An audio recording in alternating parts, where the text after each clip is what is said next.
Introduction. Thank you for downloading the book, Problem Solving, Proven Strategies to Mastering Critical Thinking, Problem Solving, and Decision Making.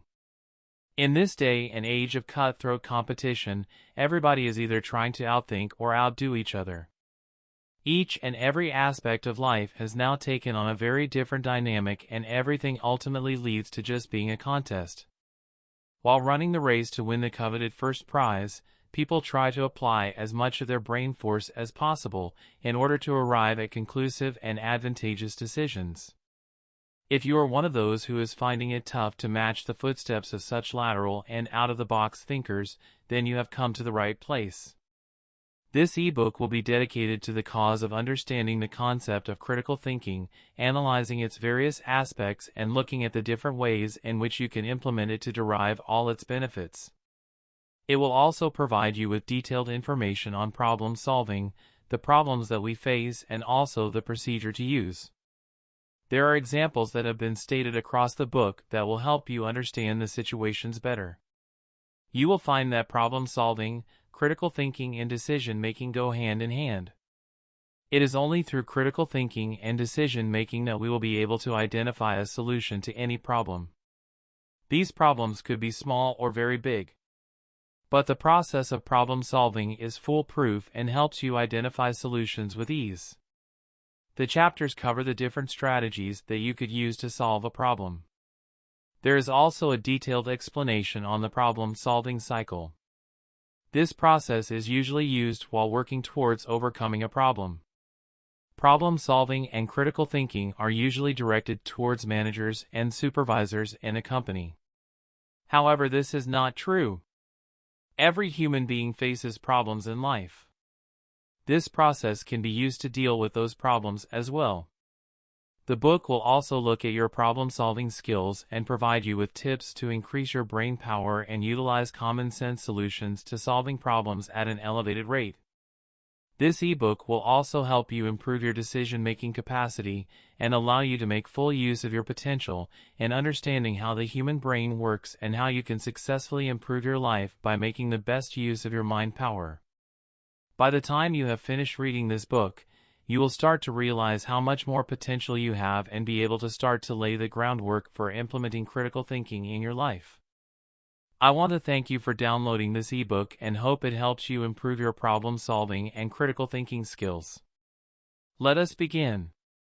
Chapter 1: Problem Solving. Problem solving is a term that every human being might have come across on multiple occasions. Everybody states that a manager or a supervisor has to be a master at problem solving. But this is not true.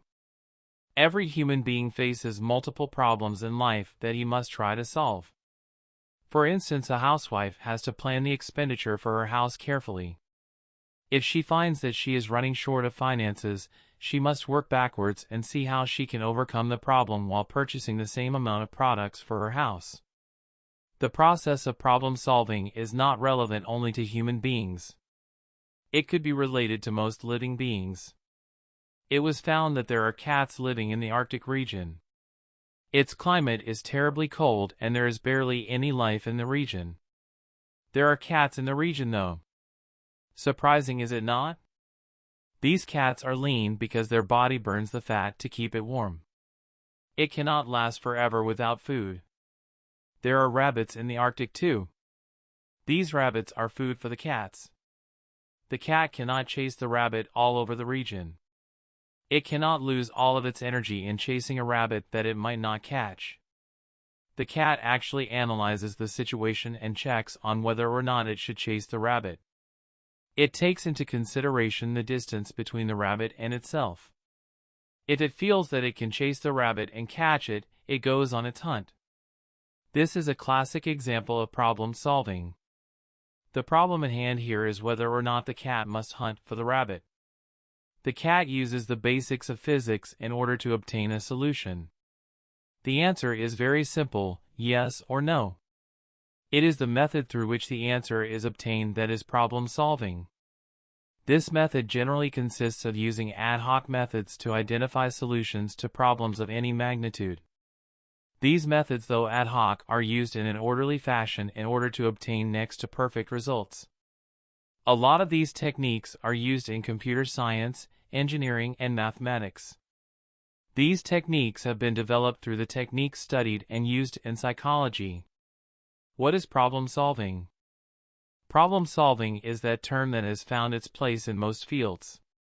However, each of these fields has a different perspective on what problem solving exactly is. For example, in psychology, problem solving would be defined as finding a solution to any mental issues or processes, whereas in statistics it would be defined as a method to obtaining a solution for a certain issue on how many fish are there in a lake. One must remember that the problems can also be categorized. These categories would be well-defined problems and ill-defined problems. Ill-defined problems, as the name suggests, are problems that do not have a clear-cut goal. It makes it difficult to come up with solutions to such problems. You might not be able to identify an expected solution. Well-defined problems, on the other hand, are those problems to which solutions can be found easily. These problems have well-defined goals, which make it easier to estimate the magnitude of the problem and also identify feasible solutions to the same. We might also be able to plan in advance if we identify such a problem. When you are faced with a problem in any field, or even in your life, you might either try to solve the problem through logic or by trying to interpret the problem. No matter which method you use, you have to first understand the goal of the problem and also try to identify the different routes you can take to solve the problem.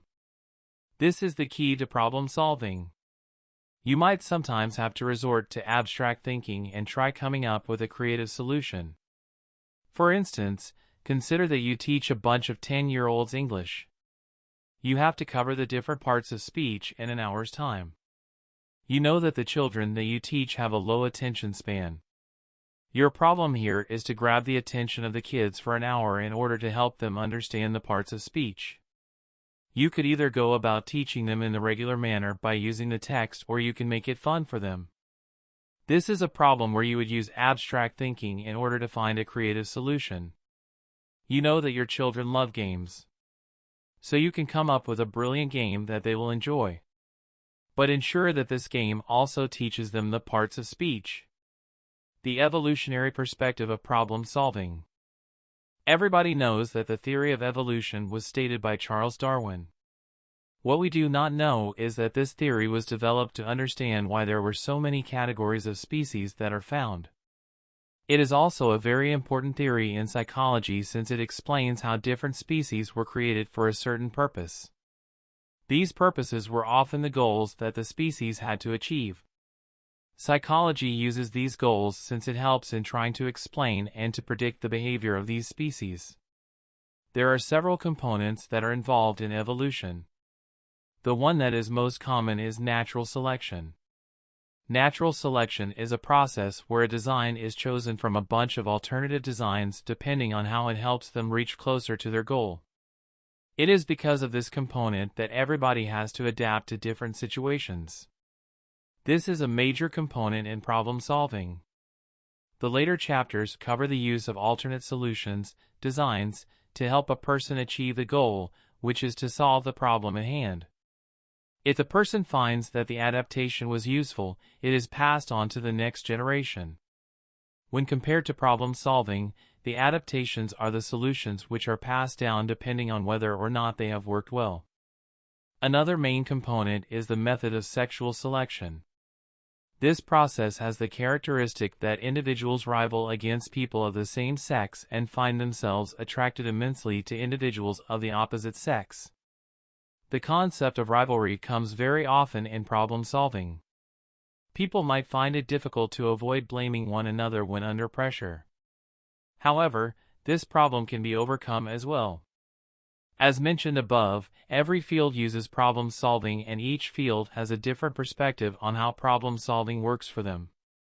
This section covers a few definitions of problem solving in 4 most common fields. Psychology. Problem solving is used in psychology to try and obtain solutions to problems dealing with mental health. It refers to the state where you desire to reach a goal for a present condition that is close to the problem itself or near it or relatively far off from the goal. You might use complex logic to understand the condition and fill in the gaps, if any, in order to move closer to achieving the goal. However, problem solving is part of a big whole. You will first need to find and understand the problem and then try to give the problem a clear shape.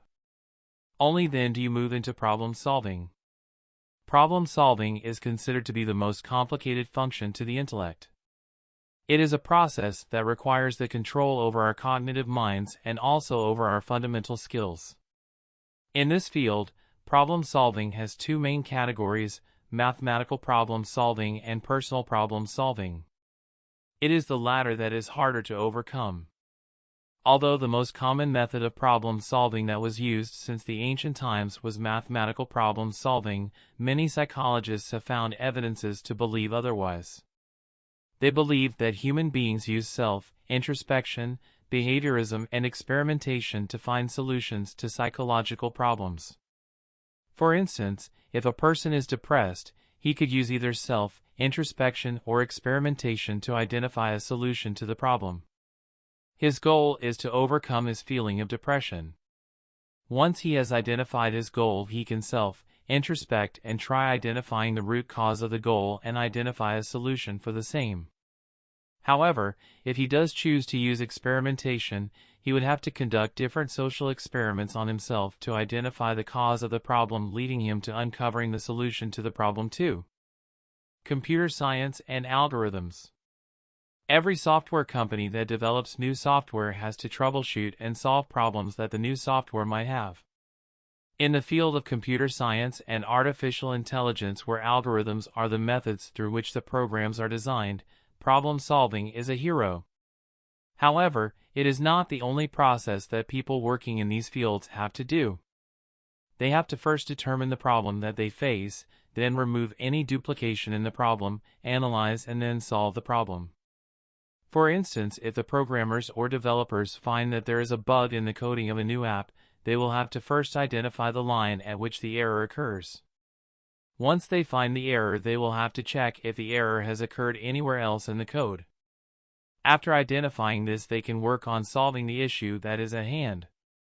It could be that the programmer did not have enough knowledge and made the error. If that is the case, the supervisor or manager can work on improving the programmer's knowledge or can assign the coding to another programmer. Engineering. Problem solving in engineering is used to overcome product or process failures. It is usually done to rectify the problem and also to ensure that the problem does not occur again. Problem solving can also be used to estimate a problem that might occur due to a process or a product and find a solution to prevent it. For this, you will have to identify the problem and also analyze it before you move on to solving it or mitigating the problem. Sometimes you might have to work backwards to identify the cause of the problem. It could be a minor defect in the beginning of the process or at the beginning of the manufacturing of a product. You use reverse engineering to solve the problem. Other methods used are linear and nonlinear programming and simulation. Characteristics of difficult problems. Difficult problems are those that are ill-defined. They have some characteristics that are typical. The following section focuses on those problems. Lack of clarity. At times you might not know what the situation is. You might troubleshoot and realize that the problem at hand is not the one you had to work on. At times you might begin problem solving and might have reached a certain stage after which you might not know where to go.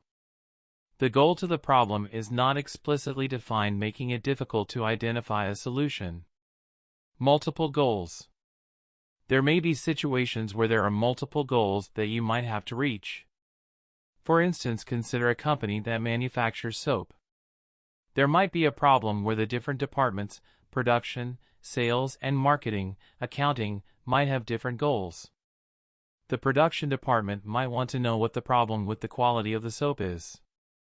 The sales and marketing department might want details on how better to improve their advertisement in order to bring in more profits. This might create a problem since each department might want their problem solved first, creating opposition. Multiple items, decisions, and relations. Based on the example above, every department in a company has different goals. These goals could either coincide or might be as different as night and day. It is when they differ that problems arise. There might be issues where there is no proper communication between the departments, leading to problems with allocation. Time. When considering a problem, we must estimate the time for which the problem might persist. If this is not done, there is unpredictability and we will not be able to find a solution to the problem. There might be different effects on the problem due to external factors while trying to solve the problem. This may happen immediately or sometime later in the future. In order to avoid drastic effects of these factors on our problem, we must identify the dynamic state of the problem and also try to analyze the different factors that affect the problem. In this way, we can avoid the effects of these factors on the problem or prevent them from causing any drastic effects. When you identify a problem, first check if it has the characteristics stated above. If it does, then you will have to follow a different path in order to obtain the solution. Usually, you will directly have to attack these characteristics. Representations of a problem in the mind. In the recent years, psychological research has boomed tremendously. This boom has helped us distinguish between the external and internal representations of any event that might happen in our lives. The first kind of representation is linked to our emotions and memory. It is based on the knowledge that we have and the structure of our memory.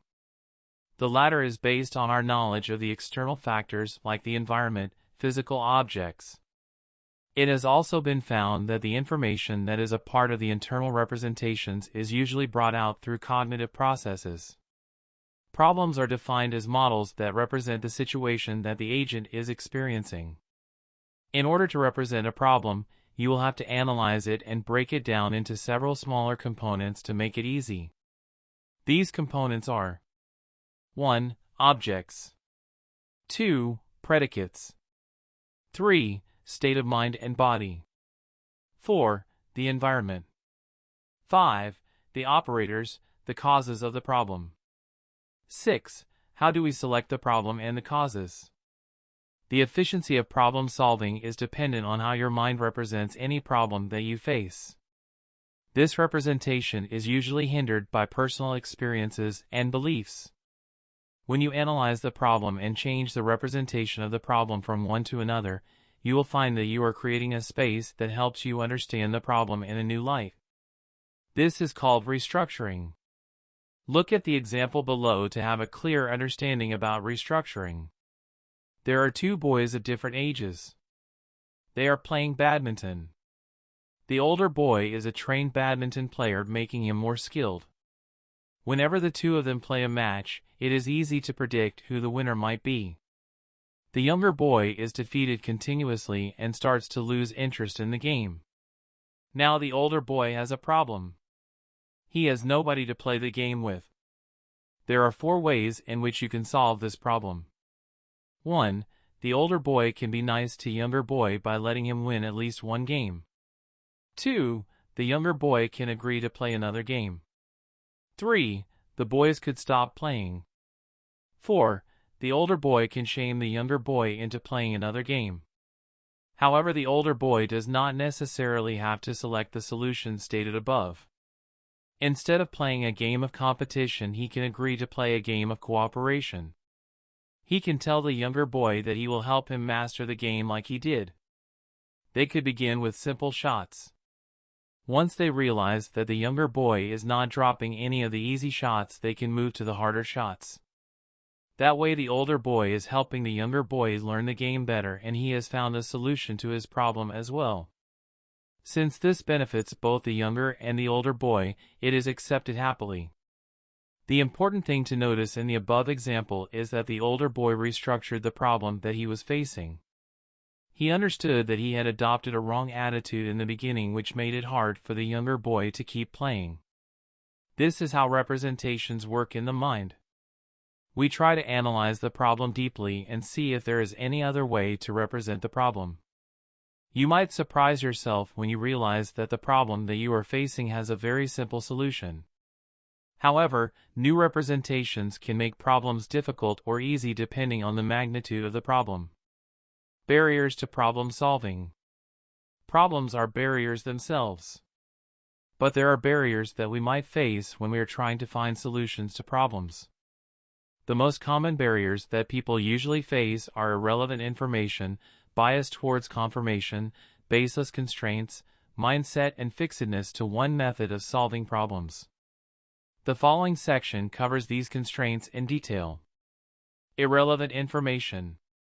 As the name suggests, problems might sometimes have information that is neither relevant to the problem at hand nor of any importance to the person solving the problem. This kind of information serves no purpose in trying to solve a problem. It has a detrimental effect on the problem-solving process. This barrier is dangerous in its own way. While problem-solving, you might not know that the information provided is in fact not of importance. You might spend days trying to analyze the information only to find that it has slowed you down and has not brought you closer to the solution. Consider a simple arithmetic problem. Let us say that you have been asked to calculate the area of a room. You have been given the number of chairs in the room, the number of people occupying those chairs, the color of the walls, the quality of wood used for the door, the number of windows in the room, and the number of fans in the room. Most of this information is irrelevant. You could probably use the number of chairs in the room to help you get an idea of the perimeter of the room. But apart from that, you cannot use the information that is provided. Sometimes you might not even realize that this information is useless to you. You might become solving the problem when you realize that it was a waste of time. This is in fact a very simple example. Consider a problem that is faced while developing software or after having developed the software. The company might have spent $1 billion on the project. Assume that there is an error in the algorithm of the software. You might have to use reverse engineering to identify and rectify the error. If the information that is provided to you does not have the line in the algorithm where the error occurs, but information that is worthless to you, you might be spending another $1 billion in order to rectify the problem. Irrelevant information is a red herring. This is because of how the information is represented. A problem has to be represented properly if we are to find a solution to it. It could be represented visually, verbally, mathematically, statistically, or even as a book. But if there is irrelevant information provided, it might take you a very long time to solve a simple problem. Sometimes you might not be able to find a solution to the problem itself. Consider the Buddhist monk example. This is a brilliant example on how irrelevant information deters you from finding a solution and also shows you how the irrelevant information is provided. A Buddhist monk begins at dawn one day. He walks up a mountain and reaches the summit at sunset. He meditates at the summit for several days until one day at dawn he begins to walk down the mountain. Making no assumptions about his starting or stopping points, or about his speed of walking, prove that there is a place on the path that he occupies at the same time during the day on the journey up and down the mountain. This problem is one that is next to impossible to solve. This is because of how the information has been represented. Since it is done verbally, we try to associate an image to every word that has been stated in the problem. This is very difficult to do since there is a lot of information that is irrelevant to the problem. It is easier to understand this problem had it been represented visually. That way there would be no difficulty in trying to understand the problem or to imagine the scenarios. Had it been represented visually, it would have been easier to solve the problem. If you identify the perfect way to represent a problem, you will see that it is easier to solve the problem no matter how difficult. Such problems are often used to test potential clients. It is a strategy where the client is tested on his ability to remove irrelevant information. You will have to master the act of identifying irrelevant information. Only then you will be able to identify a solution to the problem. Bias towards confirmation. There is a fundamental clause that a statistician has to follow. When a statistical survey is conducted, he must try to obtain all the information for his hypothesis from the sample without favoring any observation in the sample. He must observe impartially and use the information that he obtains in order to find the solution to the problem. It has been proved that any person following the above theory obtains solutions with ease. These solutions are accurate and can be used immediately to solve any problem. This method is not limited only to statisticians. Every person in their respective field can use this. It can also be done in your personal life. This bias is usually defined as one's unintentional need to corrupt the information that is obtained. For instance, if the statistician has to conduct a survey on the effects of smoking on life, he will first collect data. He could use any method of collection, he could verbally ask questions, or have questionnaires and schedules filled up.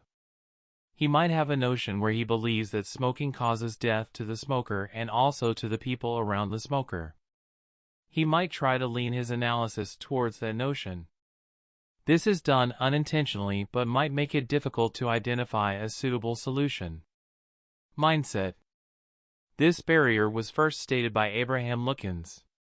He had deduced this barrier through his popular water jug experiments. The experiment dealt with having the participants or subjects fill a jug with a certain amount of water.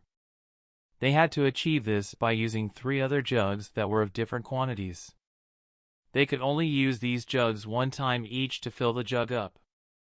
This was the first set of problems that were given to the participants or the subjects. Ideally, this problem could be solved in a very simple manner involving a single technique. After this step, Lookins gave his subjects another problem that they could solve using the same methods that they used to fill the jug with water. They could, however, use a simpler technique to solve the new problem. Lookins realized that his subjects tended to use the same methods that they are accustomed to. There might be other simpler techniques that they could use, but they prefer to use the methods that they are familiar with. For instance, consider a mathematics problem. Let us assume that the students have been given a problem on integration. They might be accustomed to solving it in a certain method since they have been taught that way. However, there might be simpler ways to solve the problem at hand. But when given this problem, the students might choose to use the lengthier and tedious process since they are used to it. The mindset plays a great role when it comes to the attempt to solve problems. We solve these problems using a technique that has been proved successful to us over the last few experiences that we might have had.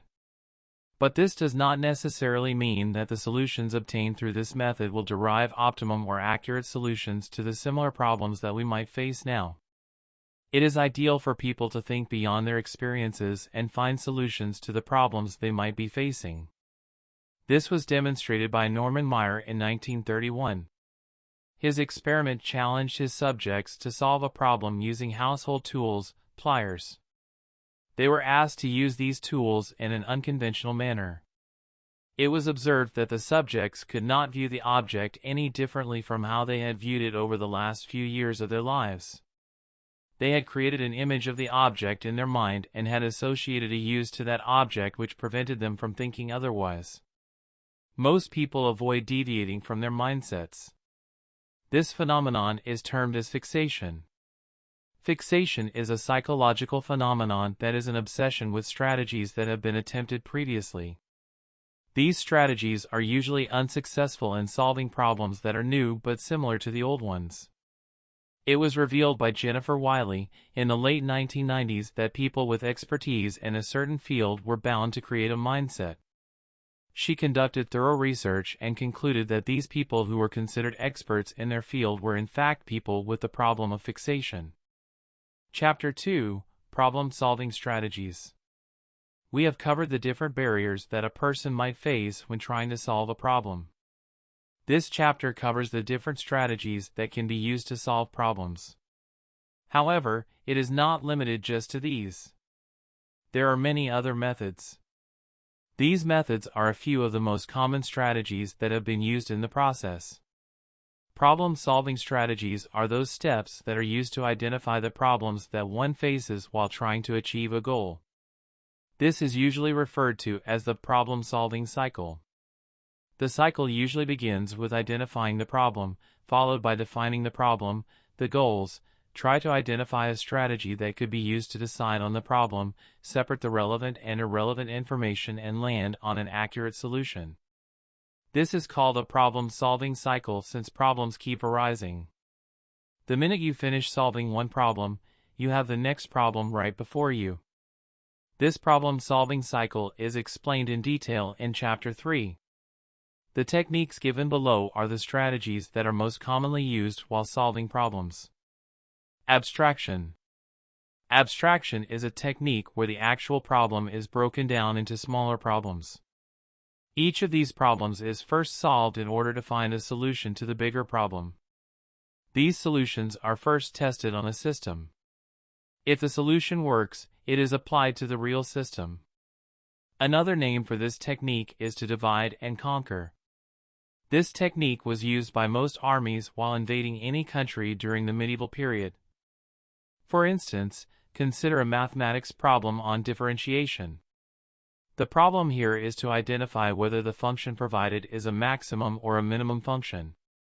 For this, we have to find the first and second derivatives.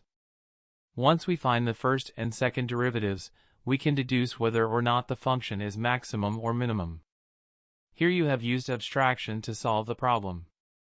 You have identified your set goal and divided the problem into smaller problems and used the solution obtained in those problems to solve the bigger problem. Brainstorming.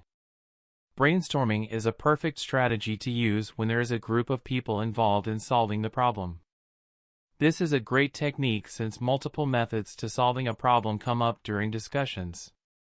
Each member of the group can see how the problem at hand can be solved. Based on their perspectives, they can provide solutions to the problem. These solutions can be combined and developed to form an accurate or optimum solution. Hypothesis testing. Hypothesis testing is a common statistical method where assumptions are made to explain the problem at hand. The method works towards proving the assumptions that have been made. For example, we have to identify if there is a relation between smoking and lung cancer. The problem here is to identify the relationship. The assumption, hypothesis, made could be that there is no relationship between smoking and lung cancer. The alternative to this assumption, hypothesis, is that there is a relation. Since our main assumption is that there is no relation, we have to find certain techniques to prove whether this hypothesis is true or not. That way we will be able to identify a solution to the problem. If there is no connection, then we do not have to come up with further solutions. However, if the hypothesis is proved false, we have to identify certain solutions to reduce the effect of smoking on the lungs. Lateral thinking. Lateral thinking is thinking out of the box. The major barrier to this strategy is the mindset. One cannot think out of the box since he is used to a certain method of solving problems. Lateral thinking often obtains solutions which make the problem seem very obvious. For example, the production of soap was supposed to be 2,000 per hour. Over the last few days, the production dropped to 800 soaps an hour. Through the other strategies, you try to identify ways to overcome this problem and increase the production rate. However, it is different in lateral thinking. The solution to the problem might state that there is no harm in a drop in production since this would mean that the quality of the soap has increased. This increase in quality would mean a greater number of sales, implying a higher profit. This would in turn motivate the workers and the employees to do better.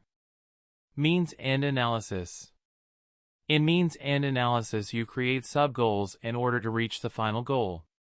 You try to bridge the gap between the initial state and the final goal state. There are many examples to this method of problem solving that are very popular. One of the best examples is the Towers of Hanoi. While using this strategy, you have to identify the initial state and also your final goal. The initial state to this problem is represented by the first 3 discs of the tower being stacked in the order of the size of the disc on the first peg, also called the start peg. The goal is to represent these discs being stacked on the last peg, or the end peg, which is the third peg. This must be done in exactly the same order. The rules to this problem are: You could only do this by moving one disc at a time. You could only move a disc that is on top of the stack. You cannot put a bigger disc on top of a smaller disc. Since we are using the technique of means-end analysis, we will have to first create our sub-goals. Below is one possible way of creating sub-goals. Move the discs that are on the largest peg onto the second peg. Move the biggest disc to the third peg. Move the other discs onto the third peg as well. This can be applied continuously in order to reduce the magnitude of the problem. You will finally come to a stage where you will only have to move one disc to reach your final goal. You can use this strategy to solve problems that you might face in your daily life as well. Identify the correct train connection, correct road map to follow to go on a road trip. You will have to identify every aspect of your journey in order to reach your final goal. These small aspects of your journey are your sub-goals. Analogy. Analogies are another common strategy to solve problems. Here similar problems are viewed and solved. Using these solutions, the problems that are being faced now can be solved. A recent study was conducted where a song that is stuck in your head was compared to an itch. You could only let go of the song or forget the song by singing it repeatedly. That solution is something similar to relieving yourself of an itch by repeatedly scratching yourself. This is also called restructuring. The perfect example for this is the radiation problem that was stated by K. Dunker in the year 1945. When you have a patient with a tumor, you might have to use radiation in order to get rid of the tumor. This ray is harmless. But when the intensity of the ray increases, it kills the tumor inside the body but also harms the other healthy tissue that comes in its way. The problem here was to identify how to prevent the latter. When the experiment was conducted on a certain number of subjects, they were asked to identify a solution to the same problem. They were stumped and could not identify a solution. The problem was then restructured. The subjects were told a story that went along these lines. A general was looking at capturing his enemy's fortress. He decided to launch an attack at the enemy. He had a large army and was confident of winning. Then he learned that every road that led to the fortress was rigged with mines. Only small groups of men could pass through those roads without setting the mines off. He then divided his men into smaller groups and then led the attack on the enemy's fortress. Here the general was compared to as the source of the problem, the enemy's fortress was compared to radiation, the fortress was compared to the tumor, and the big army was compared to the ray. The solution that was obtained through this method was that the ray had to be subdivided into smaller rays which could then be sent in without harming the healthy tissue in its way. That way only the tumor would be harmed. It was then stated that this strategy was a three-step strategy. Notice. You will have to try to identify or notice an analogical connection that might exist between the source of the problem and the target problem. Map. Once you identify the problems, you will have to map the attributes in the analogous problem to the problem at hand. Apply. You will have to then use the solution that was used in the source problem to solve the target problem. Proof. In this strategy you have to be pessimistic in the beginning and state that the problem cannot be solved. You will then have to prove why this problem cannot be solved. The minute you reach the stage where you find that it is difficult to prove your assumption, you will have to begin solving the problem. Reduction. Reduction is a combination of both abstraction and analogy. You will have to break the problem down through abstraction, and by using analogy you will have to identify solutions to those smaller problems. Using these solutions, a consolidated solution is found for the bigger problem. Trial and error. Trial and error is one of the most common strategies that are used to solve problems. However, this is very tedious and might take a lot of time.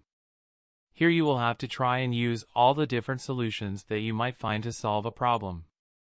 You will have to see which solution worked best to solve the problem. You might not find the accurate solution in the first go.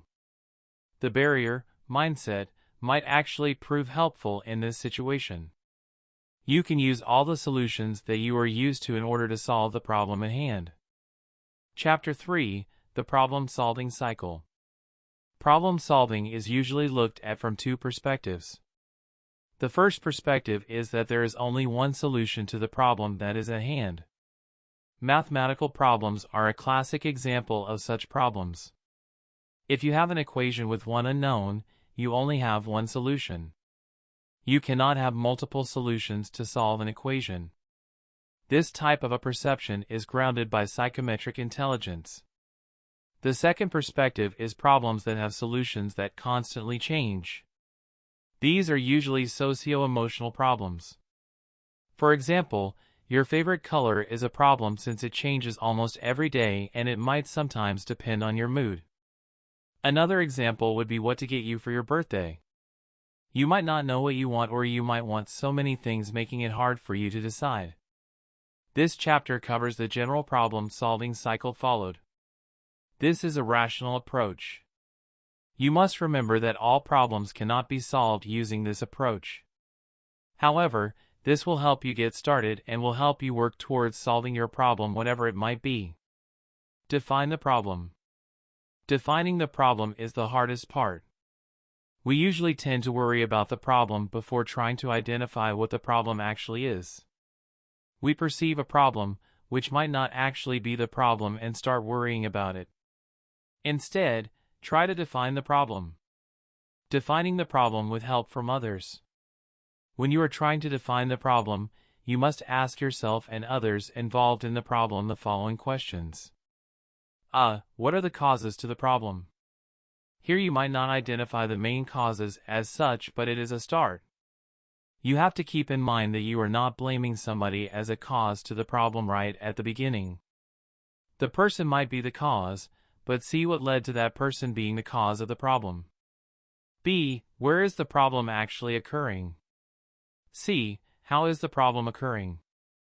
D. At what time specifically is the problem occurring? E. Who is the problem happening with? F. Why is the problem arising?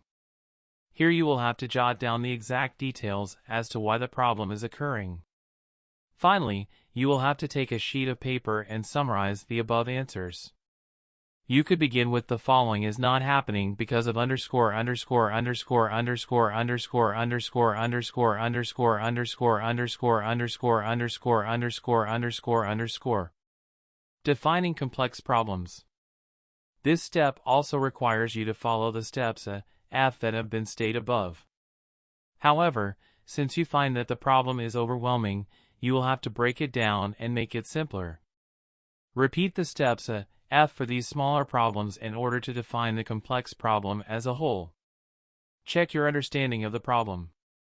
Since you are working with other people and identifying the problem, you will find it easy to verify whether your understanding of the problem is the same as your peers.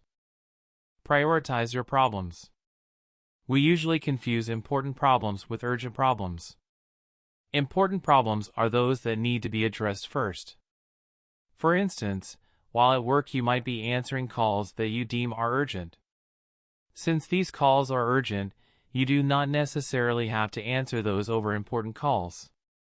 In order to help you answer these calls, you can create a system that screens your calls. Most smartphones have the option where you can prioritize the contacts in your phone and only receive calls or messages from those contacts when you are busy. These are important calls. At times, you might have to deal with multiple problems. You cannot work on all the problems simultaneously, since you would not be doing justice to either problem at hand.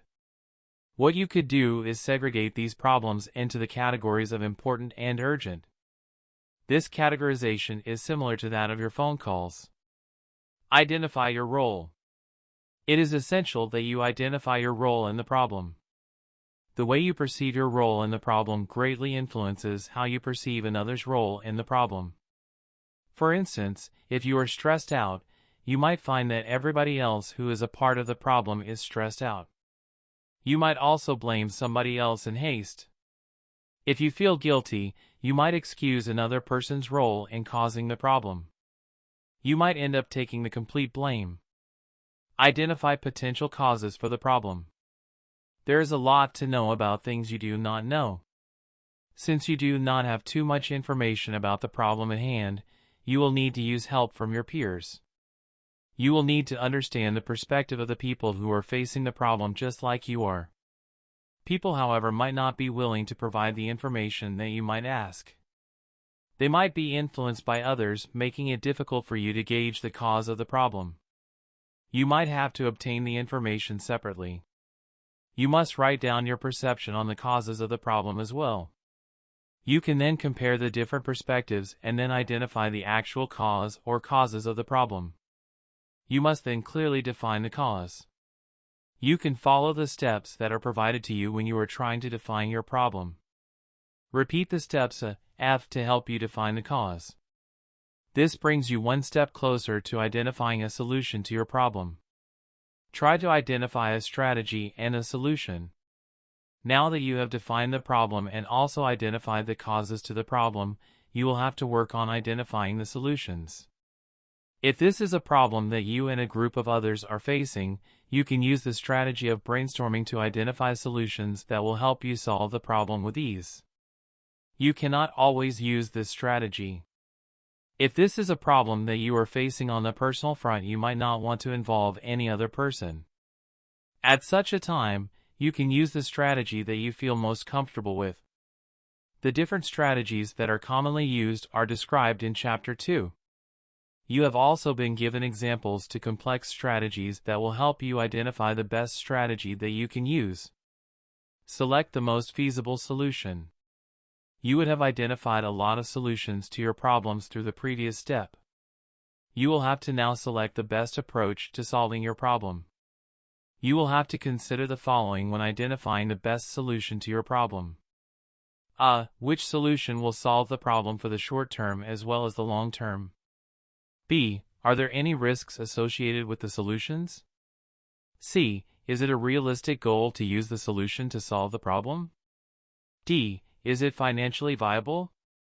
E. Do we have the time to solve the problem through this method? If it is a personal problem, you do not have to answer the fourth question for obvious reasons. You might find it strange to answer the second question too. But you must realize that there are risks that we might face in life when trying to solve a problem.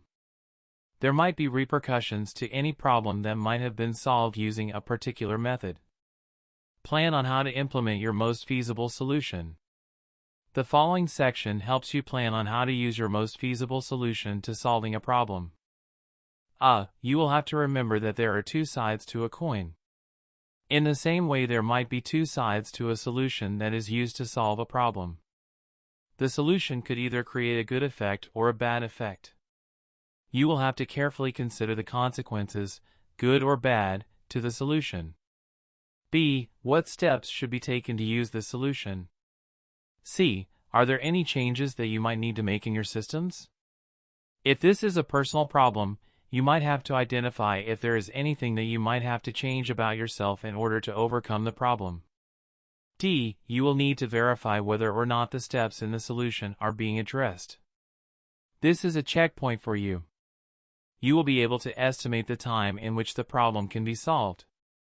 E. Do you need any extra resources? If it is a personal problem, you might need to talk to a friend about the same. You will have to identify that friend and see if that friend is available for you as support. You cannot use resources that have crossed their lifetime. You can only use the support that is stable and will provide you with the required output. F. You will need to schedule your entire approach. You must identify the time that you will take to solve your problem. Your schedule must time box all your activities right from the start of the activity to the end of the activity. G. You will have to identify the person who is responsible for ensuring that your plan takes perfect shape. H. You will then have to create a separate plan for yourself in order to reach your end goal. This is your plan of action and you will need to follow it word for word. The most important thing to remember is that you must observe this plan continuously. You must be open to taking feedback as well. If they identify that there is a certain aspect to the plan, give feedback and make the necessary changes. You must also be open to taking feedback, negative or positive. That way you will be able to come up with a foolproof plan. You can also use the concept of SMART goals to create the perfect plan.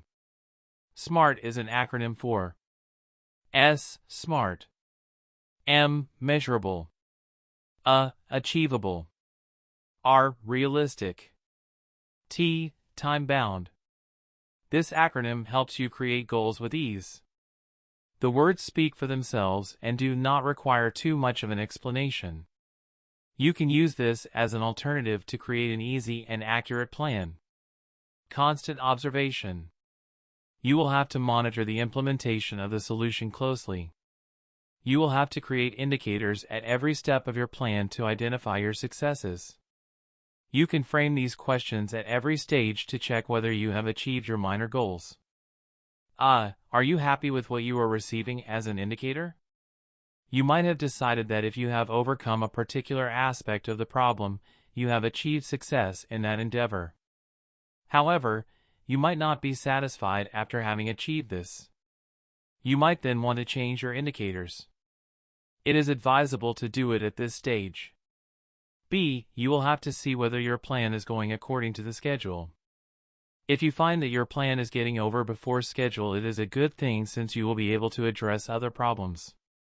However, if you find that the plan is going over schedule, you might have to allocate more time. But remember that this will change your entire plan of action. C. There might be times when the plan might not be working according to your satisfaction.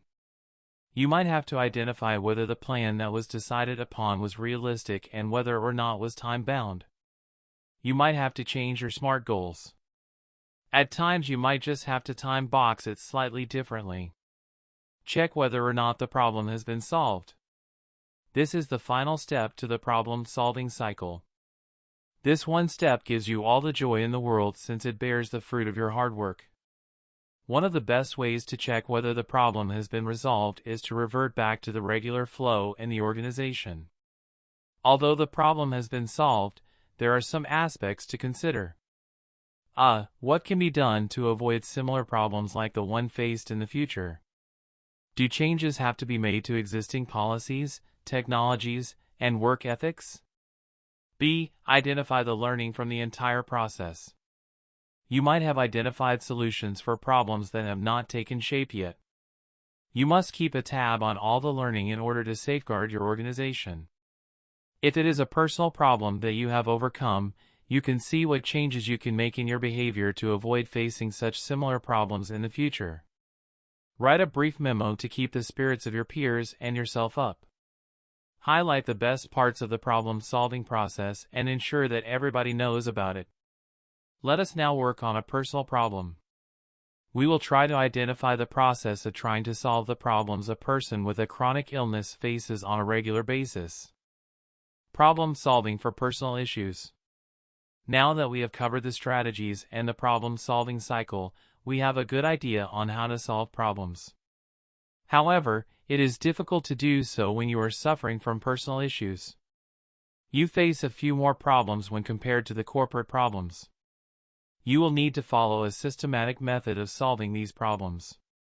Take for instance your car. You know how to fix it when it breaks down. But do you know how to communicate your fears to your family, friends, and your doctors? It is true that personal problems are usually hard to solve. But you can learn to deal with them effectively. Let's begin.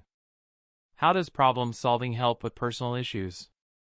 There has been tons of research conducted on how problem solving had helped people suffering from personal issues. It was found that people were able to focus on multiple problems without a fear of failure. They were able to work on these problems and find constructive solutions to the same. Read on to find out how this can be done.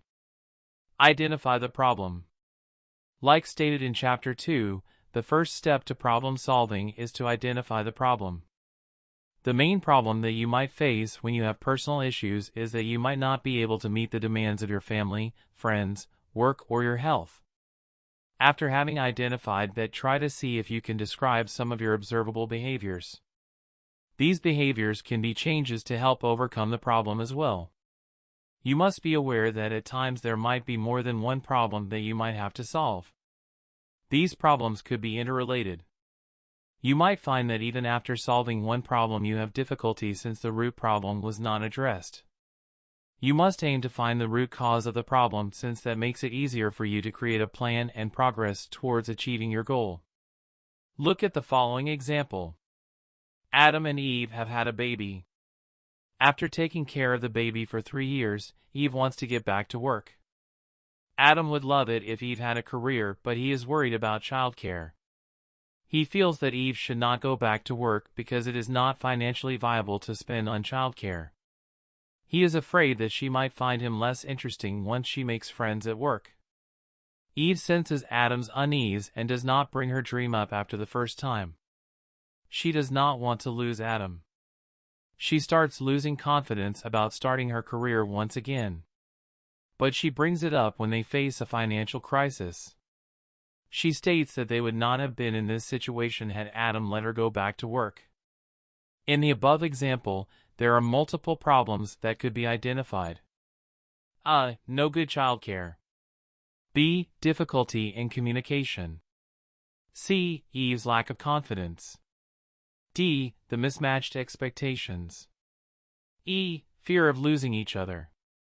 Adam and Eve might only identify the problem of childcare and might work around their finances to provide the best for their child. However, they might continue to fight because of the latter issues. Identify the causes of those problems. Now that you have identified the problem, you can try to understand the cause behind those problems. The main cause of the problem here is finances. Set goals. Sometimes you might be unable to identify the goals that you can set to overcome a problem. You can always talk to people you know who have faced a similar situation and ask for help. You will need to understand the perspective of the people who are facing the problem just like you are. People, however, might not be willing to provide the information that you might ask. They might be influenced by others, making it difficult for you to gauge the cause of the problem. You might have to obtain the information separately. You will have to ensure that the information that you are procuring from others is not biased. It has to be valuable information that you can use. Discard information that is irrelevant to you. Set goals that will help you in overcoming the problem. These goals have to be realistic. You can use the acronym SMART for this. Also, you must consider what you are compromising on. The goals that you come up with must not be good enough. They have to be the best to ensure that the problem never comes back. Brainstorm. The next step was to identify a strategy to bounce around ideas to identify the perfect solution to your problem. In personal problems, brainstorming is the best strategy since you have another person to help you with ideas. You will be able to come up with alternative solutions to the problem that you are facing. The most important thing is that you generate multiple solutions. They rightly say the more the merrier. You can also list out certain changes that you might want to make. You must remember that these changes must help you in solving the problem at hand. Since you are bouncing around ideas, you must reserve your judgment. You should not reject any idea. The craziest idea might in fact be the perfect one for you to use to solve the problem. It is great to involve others since they have a fresh perspective. They would not be biased to either of you and might give you the best solution. In the above example, if Adam and Eve had talked to each other, they could have come up with a certain plan to overcome all their problems. Here brainstorming would have been perfect since they would have a lot of ideas that they might come up with that favor both Adam and Eve. Choose a solution. You would have identified a lot of solutions to your problems through the previous step. You will have to now select the best approach to solving your problem. You will have to identify the consequences to all the solutions. You should consider the long-term and short-term consequences that might affect you and the people who are important in your life. In the same way, you can try to identify a solution that Adam and Eve could use to solve their problems. Once they brainstorm, they can select a feasible solution. This solution must be financially viable for them since that is the main cause of the problem. Describe the plan. You must define your plan and time box all your activities. You should create a schedule. While creating the schedule, try to understand what the potential roadblocks might be. Also ask yourself and others involved on how you can overcome these roadblocks, and if you could eliminate them, what methods should you use? Identify the people who should be involved in helping you overcome the problem. This person has to be someone you can rely on and someone who will be committed to helping you achieve your goal. When you are creating your schedule, try to identify what your end goal is for each aspect of your problem. You will have to have checkpoints to see whether or not you are closer to achieving success. Put your plan into place, but always be open to taking feedback on whether or not the plan is working successfully. Review and revise. You will have to keep a constant check on the plan that you have constructed. You will have to have a rating scale that will help you measure the effectiveness of the plan. You could have a simple rating scale of 1, 10, 1 being the lowest mark and 10 being the highest. It is a great idea to keep a note of all the things that went well when you were executing your plan.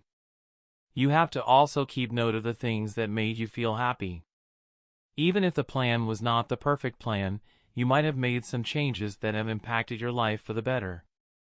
To know what to do better next time, you will have to keep a track of all the mistakes that you might have made while executing the plan. You have to evaluate the difference between your expected outcomes and also your observed outcomes. It will help you plan better for the future. You can use the feedback that you have received in this problem to help you overcome other problems in the future. Problem solving is a process that repeats itself. That is why it is called a cycle. There might be occasions when you are standing face to face with the biggest problem in your life. The first time you use the process might not fetch you the results that you had expected. It might take you repeated attempts to identify the perfect and optimum solution to the problem. However, it is a good idea to keep a track of your progress. You might have developed your mind into solving problems with ease. Remember that if the solution that you have designed does not work for you, it is not a bad solution. Everybody learns through their mistakes. After all, failures are the stepping stones to success. You will be able to learn more and will learn which path to avoid while trying to solve problems. Do not lose faith in yourself, but keep forging ahead. Chapter 4: What is critical thinking? Exploring various aspects. Before you start to look at the true meaning of critical thinking, it is helpful to first have a look at how the dictionary defines the term. The objective analysis and evaluation of an issue in order to form a judgment. As is apparent from the definition, the meaning of the word is pretty clear-cut. It stands for the in-depth analysis of a problem in order to arrive at the best possible solution in order to solve it. So it is safe to assume that critical thinking is meant to be used as a tool to solve everyday problems, regardless of their size and nature. Here is another definition, to help you understand the concept better. This definition is courtesy of the National Council for Excellence in Critical Thinking. Intellectually disciplined process of actively and skillfully conceptualizing, applying, analyzing, synthesizing, and/or evaluating information gathered from or generated by observation, experience, reflection, reasoning, or communication as a guide to belief and action. This definition goes a step further and explains, in detail, the various steps that are involved in critical thinking. It speaks of the various elements of consideration in terms of the number of things that you must consider before arriving at a decision. So, to put it simply, critical thinking refers to a person observing a situation, identifying the problem, analyzing it through the lens of experience, and arriving at a conclusive decision to solve it rationally. It will allow the individual to arrive at clear-cut solutions to tackle these everyday problems head-on and to solve them. A critical thinker will have a data bank of the various problems and will only have to think a little to retrieve the data, which will help tackle problem posed by the current situation. Critical thinking and intelligence. Critical thinking and intelligence are believed to go hand in hand. Unfortunately, that is one of the biggest misconceptions in regard to the subject. Intelligence refers to a person being extremely capable of solving difficult problems just with maximum use of his/her brain. Critical thinking, on the other hand, refers to people critically analyzing a situation and arriving at feasible solution, which may not necessarily be prompted by intelligence. So the two thought processes can differ in many ways and are not interdependent. An intelligent person might have lots of memories, data, and information stored up, which she can immediately access in order to arrive at a solution. A critical thinker might not have such data readily available and will have to thoroughly analyze the situation and spend a little time in thinking of a solution. Both aspects can be critical in helping a person attain an applicable solution to the problem in question, and it is just the process of getting there might differ. For example, when presented with similar problems, an intelligent person might think for just a few minutes and devise a plan to tackle the problem. A critical thinker, on the other hand, might have faced a similar problem in the past and will immediately put into action a preset solution to the problem. Aspects of critical thinking. There are many elements that are part of the critical thinking process. Each of them is explained below. Arguments. The most important aspect of critical thinking is coming up with feasible arguments. Arguments are nothing but premises and conclusions.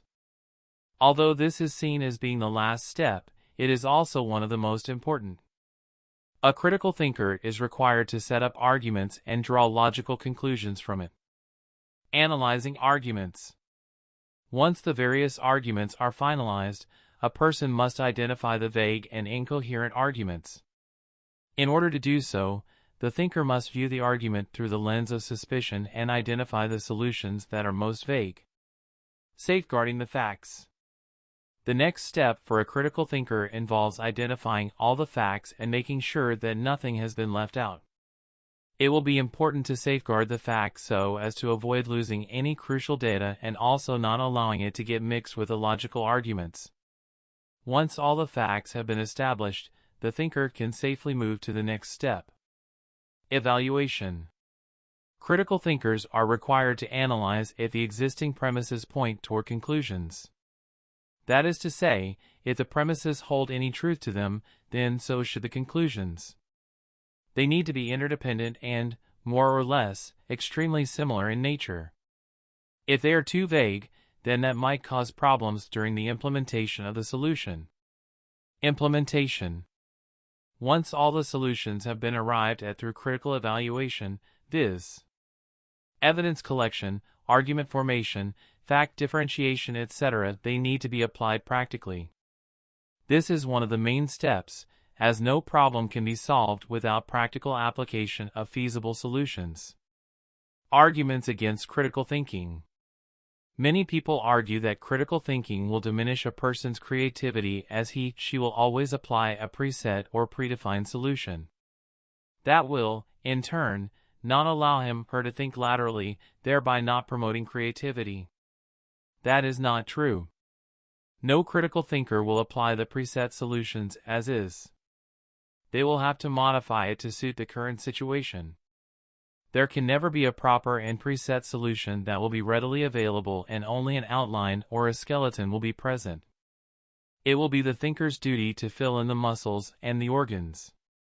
There is also the argument that states how critical thinking might throw a person off course and cause her to complicate a situation rather than to solve it. That statement, however, is also completely false. The very concept of critical thinking is to help a person deduce the most feasible solution and not waste time with unwanted ones. The process of critical thinking will allow a person to go through all types of solutions and only implement the best one. These arguments cannot possibly diminish the value of critical thinking and only help in promoting its true value. Chapter 5, Critical Evaluation and Brain Mechanism Explained. In the previous chapter, we looked at the meaning and the various aspects of critical thinking, and in this chapter, we look at the process that occurs during critical thinking. Before we look at the very process itself, it is important for you to understand that this is just a generic structure and it can differ from person to person. This explanation is only to help you start with the process and allow you to implement it on a daily basis. It is only through regular practice that you will be able to become a bona fide critical thinker. Recognition. The first step involves recognizing the problem. When presented with a situation, it is for you to understand it and pinpoint the actual problem. Many times, the problem might not be apparent or it might have a deep-rooted connotation. So you have to decide on what the problem truly is, and, if it is not too apparent, then what you must do to find out. You might have to make use of certain tools that will be in your power, such as vision, hearing, etc. Once you successfully recognize the problem, you have to prepare yourself for the next step. Analysis. The next step of the process is for you to analyze the problem. You have to interpret it in a manner that will allow you to understand it thoroughly and also make way for you to dissect it. Only through dissection will you be able to make sense of it and thoroughly understand its various dynamics. If you simply identify the problem and start to apply solutions in general terms, then it will be useless. You might waste time in doing so, and so, it will be important for you to completely and thoroughly analyze and understand the problem. And this simply has to be a follow-up to the first step, as it will be critical for you to follow a set pattern every single time. Gather information. The next step will require you to gather all the pertinent information in regard to the problem. You might have to go to the extent of acquiring both primary and secondary data and then make a comprehensive set of data.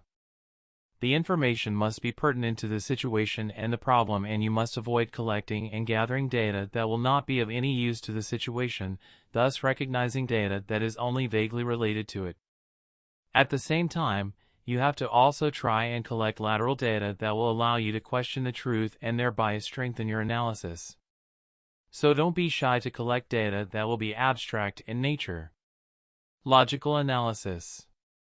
Once you gather the information, you have to apply your mind to it and practically try and apply the solutions to the recognized problems.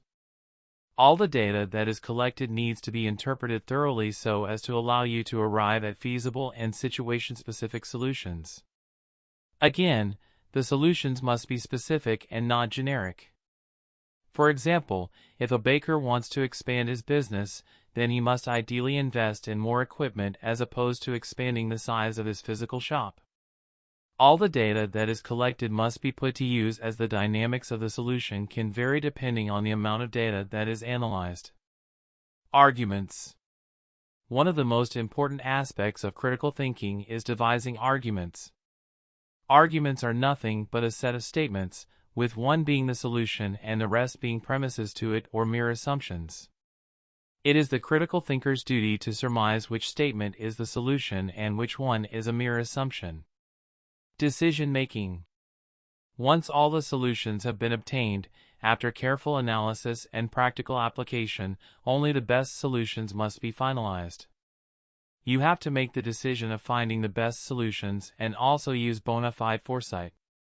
You have to be able to tell the consequences that your actions will have and know how effectively you will be able to solve the problem. You have to be able to draw conclusions and analyze them through a logical lens. As much as you would like to take a risk, it is better that you only choose the solution that will garner sure-shot results. Dedication. Once you devise the solution to the problem, you have to be quick in implementing it. What is the point in wasting time once you have the solution in your hands? You have to put all your solutions and conclusions to the test and not stop until the results are apparent and are satisfactory. If you stop halfway, then you will end up losing out on the chance of successfully beating out a problem. Question. Once the problem is successfully solved, you can start to create a data bank in your mind. But before you do so, you have to question yourself on whether what you implemented was the best solution and whether you are satisfied with the time that it took. If you are, then you can store the information as is, but if you feel that you could have gone about it in a smoother manner and in a quicker time, then you must alter the incident and store the data as an edited version. Chapter 6. Applying critical thinking to everyday problems. It is important for you to apply critical thinking on a daily basis in order to successfully turn it into a habit. In this chapter, we look at the various ways in which you can make the most of your everyday problem solving and try and practice critical thinking on a daily basis. Make the best use of time. Make the best use of the time that you have on your hands. Most people do not realize how much they are wasting their time. They tend to watch television, listen to music, or play games. Instead of doing all that, just by sitting down for an hour and looking back at the day that has passed, can help in the process of developing critical thinking. Doing this on a daily basis will help you identify your strengths and your weaknesses. Tackle one thing at a time.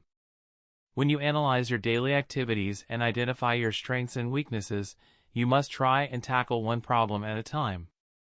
Start by listing out all your weaknesses and tackling them one at a time. Once you find that you are able to conquer your weaknesses, work on your strengths. Your strengths should be in terms of your capacity in performing critical thinking and being able to take rational decisions. You must try and build arguments for the various situations and problems in your life. Step-by-step approach. You were made aware of the various aspects of critical thinking in Chapter 1 and were also exposed to the mechanism that the brain employs while making rational decisions. Thus, in order to establish the habit of critical thinking, you must practice each step. Try and concentrate on the observational aspect for a week and then move on to the process of building arguments and so on and so forth. Make sure that you practice on everyday problems and mundane situations. Record your progress. Maintain a book and record your progress. One of the best ways to keep yourself motivated is to maintain a book. Record your progress by analyzing a situation and how you tackle a problem. Write down a step-by-step guide for easy reference and you will start to see an apparent difference as time passes.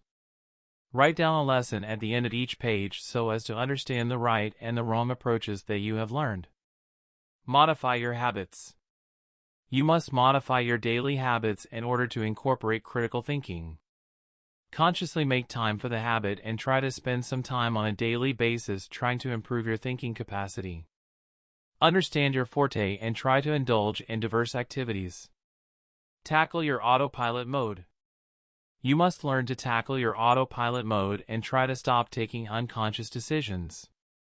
Before you arrive at a solution and implement it, spend some time to evaluate whether you are subconsciously taking the decision. If you are, then analyze the situation again and apply critical thinking. You have to try and have a control over your mind to the highest possible level in order to think critically every single time. Change perspective. You must change your perspective every now and then. When faced with a problem that involves another person, try and think of it from their point of view as well. That will allow you to arrive at a decision at a faster pace. For example, if you are fighting over something and have reached deadlock, then try to think from the other person's perspective in order to find the most feasible and fast solution. That way, you will derive dual benefits. Not only will you save time, but you will also be able to increase your critical thinking skills. Be reasonable/practical. In all of your critical thinking practice, you have to be reasonable and practical to the farthest extent. Although it is advised for you to make a list of all abstract solutions as well, just to build a counter-argument to your feasible solutions, it is recommended that you be as reasonable as possible. If you assume that by thinking in extremes, you will be able to devise quick solutions that will not fail you, then you might be thinking wrongly. Although critical thinking does encourage creativity, it does not do it to an extent that allows you to be vague. You have to work within acceptable limits and be able to find contradictions, which will help you deduce the right solution. Have a partner. When you take up something new, it is advisable that you have a partner to assist you. Not only will you remain motivated but also have the opportunity to enact the various problems and help find feasible solutions. And if you do it with someone that you love or who loves you like a life partner or best friend, then you will help each other develop mental sharpness. Chapter 7: Improving Decision-Making Skills. In this chapter, we focus on how you can improve your decision-making skills. One thing that is worth bringing to your notice is that your critical thinking capacity and decision-making capability will only improve if you make the most of your brain. And in order to do so, you can apply either a direct or an abstract approach. The following are a combination of both these approaches, where some will directly improve your decision-making skills and some will have an indirect bearing upon them. You must practice each one on a daily basis in order to reap its full benefits. Distraction. When faced with a problem or a decision-making opportunity, you must simultaneously look for a distraction. The distraction will help you concentrate better on the problem. The distraction should be within limits and allow you to unwind. It can be a hobby like painting or something that will have a therapeutic effect on you. You can also join a class like a dance or opera class, and as long as it will allow you to completely cut out the problem for a few hours, you will help sharpen your decision and thinking skills. Learn new languages. One of the best things that you can do to improve your decision-making skill is to learn a new language. As vague and abstract as that may sound, it has scientific backing. When you learn a new language, your brain starts to grow bigger and, in turn, allows you to think better. And when you think better, you automatically start to make better decisions. Make sure that you learn a foreign language as opposed to a local one. Try to start with a simple one and then move to a tough one like Mandarin. Make sure that you learn one new language a year and avoid going for too much too soon. Exercise. You must exercise on a daily basis in order to cut down on the level of cortisol in your brain. Cortisol is the chemical that can cause you to undertake stress, which can, in turn, affect your decision-making capacity. You have to try and work out for at least 30 minutes a day and try to keep it as varied as possible to avoid monotony. You can try cardio one day, lift weights, take up swimming, perform aerobics, etc. You must also take a couple of days off, otherwise you might overdo it. Diet. You must consume a balanced diet in order to develop a good critical thinking and decision-making capacity. Make sure you eat lots of fresh fruits and vegetables. You must also incorporate at least 8 glasses of water a day or balance it out by consuming juices. Try and avoid buying processed foods, as they will contain unsaturated fats, which can cause your body more harm than good. You must also avoid consuming junk foods, as they will also contain fats and unhealthy ingredients, which can cause your brain to secrete cortisol. Try to make your own junk food substitutes as much as possible. Meditate. Meditation is a great way for you to relax your mind. If you wish to be a critical thinker and also be able to take timely and important decisions, then you must meditate or take up a relaxing stance. Meditating can help improve your memory power and also keep stress and tensions at bay. You can improve your mind's capacity for analyzing a situation and coming up with bona fide solutions and conclusions. That will allow you to turn into a proficient thinker and also help you be a calmer and more rational person. Social life. In order to have increased mental development, you have to have an extensive social life. You have to have a big friend circle and also try and have friends of all ages. When you interact with such a wide group of people, you develop the tendency of thinking at all levels. You will be capable of understanding and analyzing a situation from the various lenses and be able to set a large argument base. You can indulge in small talk with strangers in order to expand your social circle. Read. To be very honest, this is one of the most ideal ways for you to expand your mental capacity.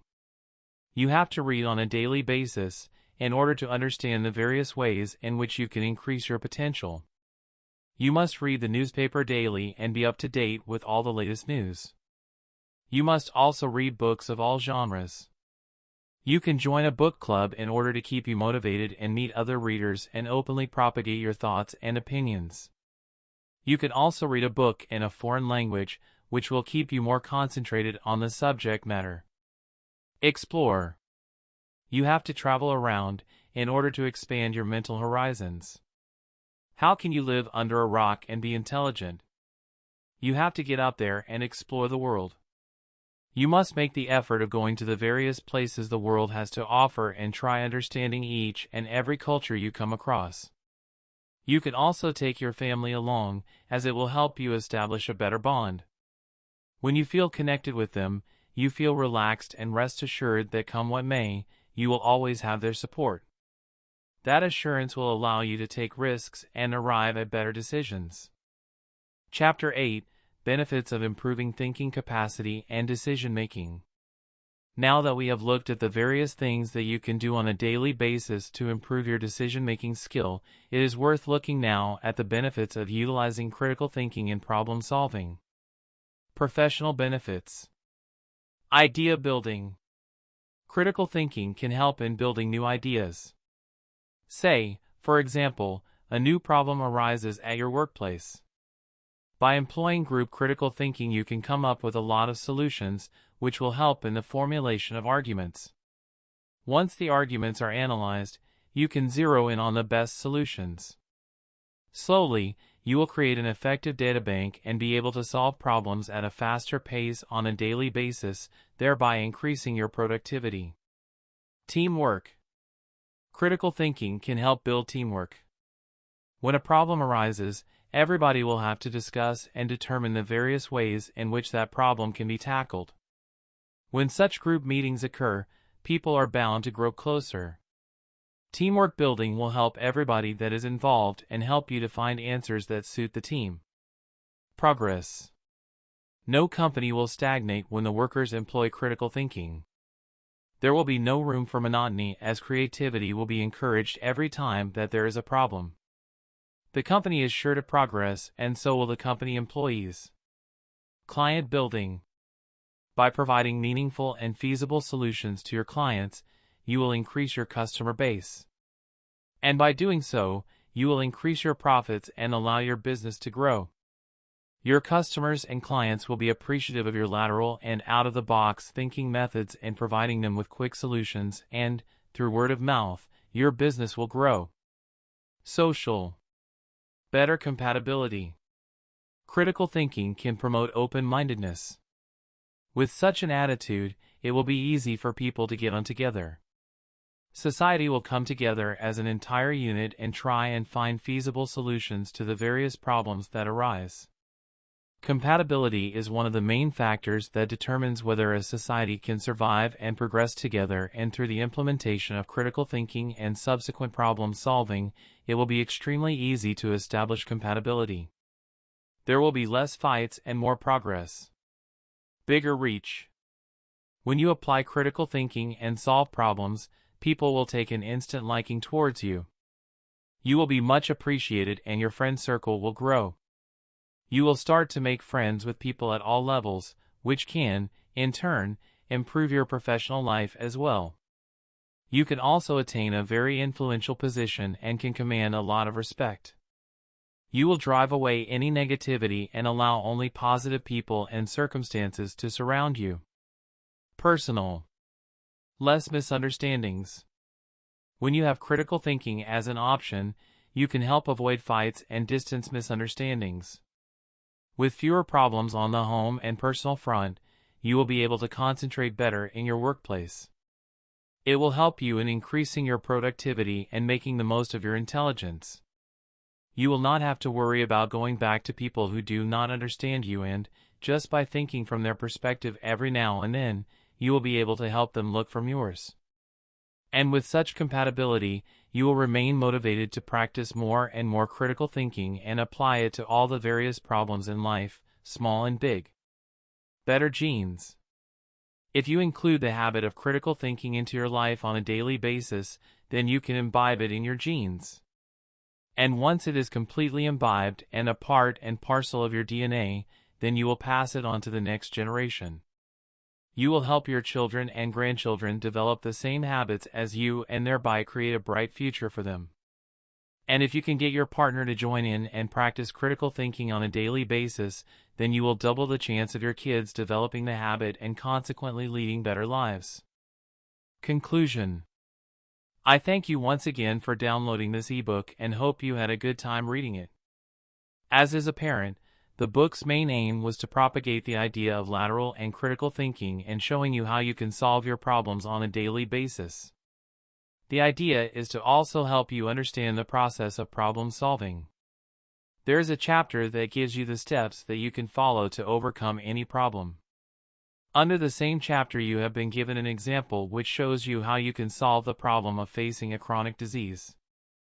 At times you might be the only one facing a problem and might not want everybody to see that you are uncomfortable or are deeply affected by the problem. Problem solving saves the day during such situations. These problems can be large or small, but as long as they are helping you to find feasible solutions, you will be required to tackle them with rationality. That is where you will be required to put on your critical thinking caps. Problem solving and critical thinking go hand in hand. It is only when you think creatively or out of the box that you will be able to identify a solution to the problem. As we saw in the first portion of the book, critical thinking is the process of observing a situation and arriving at feasible solutions to the problems that are part of that situation. It stands for the entire process of decision-making, starting right from observation of a problem and ending with a conclusion. The rest of the book was focused on understanding the process of critical thinking and how you must apply them in your day-to-day life, and included how you can successfully improve your decision-making capacity as well as how it is possible to alter it through direct and indirect means. Finally, we shed some light on the various ways in which you can benefit from critical thinking and solve problems in your personal, social, and professional lives. I hope you make the most of all the information that was provided in this book and also try and act on it immediately.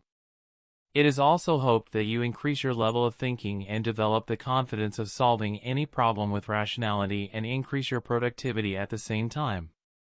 Good luck!